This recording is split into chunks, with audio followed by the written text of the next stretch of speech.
से निगम पार्षद पहले चंदन चौधरी जी थे, अब विधायक बन गए हैं। अब अपनी सीट को दोबारा जिताने के लिए चंदन चौधरी जी ने पुरजोर ताकत लगा दी है।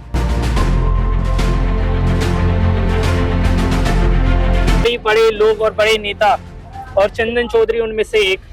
गलतफहमी के शिकार होते नहीं है, ओवर कॉन्फिडेंस में रहते नहीं है। चुनाव के तरीके से लड़ते हैं और मजबूती से लड़ते हैं। घर घर जो हमारा कार्यकर्ता जा रहा है, घर घर से आवाजें जो आ रही है वो पॉजिटिव है और भारी बहुमत से हम चुनाव यहाँ जीते हैं। अब संगम विहार में फिर भी लोग काफी मुद्दे उठा रहे हैं। कांग्रेस के लोग कह रहे हैं कि आपने जितना काम करने चाहिए तो उतने नहीं करे। क्षेत्र में क्षेत्रवासियों से पूछिए, जो सफाई पहले वो करते थे उससे अच्छी कार्रवाई सफाई करवाया हमने, लेकिन विकास को इतना चरम तक हमने पहुंचाया जो पार्षद कभी कर नहीं सकता है।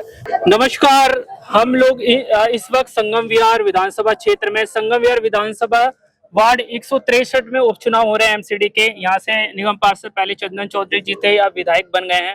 अब अपनी सीट को दोबारा जिताने के लिए चंदन चौधरी जी ने पुरजोर ताकत लगा दी है। अभी हमारे साथ में आप पीछे टेंट लेके दिखाएंगे, हम आपको तैयारी दिखाएंगे। रेखा गुप्ता जी आने वाली, यहाँ पर बड़ी जनसभा 1000 से ज्यादा लोगों की जनसभा इन लोगों ने करी है। आला अधिकारी, बड़े लोग और बड़े नेता और चंदन चौधरी उनमें से एक। सर, पूरा आपने दमखम लगा रखा है इस सीट को निकालने के लिए, इतना जद्दोजहद क्यों कर रहे हो? आपकी जीती हुई सीट है फिर भी। देखिए, जीती हुई सीट तो है, लेकिन हम कोई भी चुनाव लड़ते हैं ना तो मजबूती से लड़ते हैं। गलतफहमी के शिकार होते नहीं है, ओवर कॉन्फिडेंस में रहते नहीं है।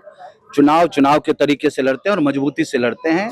घर घर जो हमारा कार्यकर्ता जा रहा है, घर घर से आवाजें जो आ रही है वो पॉजिटिव है और भारी बहुमत से हम चुनाव यहाँ जीते हैं। एनडीए का जब बात करते हैं, बिहार में चुनाव हुआ, 202 सीटों पे प्रचंड जीत हुई। ये छोटा चुनाव है, फिर भी क्या उसका असर दिखे? एक तरफा जीतेंगे 12 सीटें। पहले हम बिहार जीते हैं, अब संगम बिहार जीतेंगे। अच्छा जी।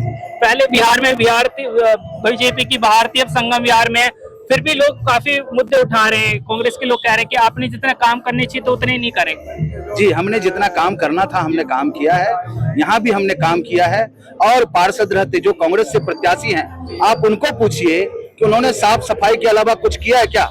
आज जो वो पार्षद थे, आज सफाई कर्मचारी हो या क्षेत्र में क्षेत्रवासियों से पूछिए, जो सफाई पहले वो करते थे उससे अच्छी कार्रवाई सफाई करवाया हमने, लेकिन विकास को इतना चरम तक हमने पहुंचाया जो पार्षद कभी कर नहीं सकता है। हमने 38 करोड़ की लागत से यहाँ पर बुनियादी सुविधाओं को लैस किया। 2 शौचालय दिया, 1 बारात घर दिया, उसके बाद 2 बारात घर दिया, 1 एफसीड कूड़ादान दिया, डिस्पेंसरी दिया, स्कूल दिया। सारी बुनियादी सुविधाओं से हम अपने क्षेत्रवासियों को संपन्न किया। सर, सुबरजीत चौधरी जी में आपको क्या खासियत लगी? आपने उनको टिकट पार्टी ने दिया और भी बीजेपी के यहाँ बड़े कार्यकर्ता रहेगा। मजबूत कार्यकर्ता है, पढ़ा लिखा है, सभ्य है और लोगों की चाहत थी कि इस कैंडिडेट को हम टिकट मिलेगा तो हम भारी बहुमत से जिताएं।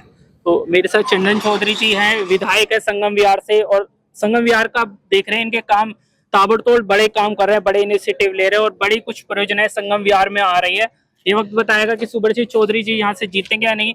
लेकिन जो बीजेपी की तैयारी है वो देखने को मिलती है कि एक सीटिंग विधायक और तमाम बीजेपी के बड़े नेता वो लगे हुए हैं एक एमसीडी का चुनाव जीतने के लिए।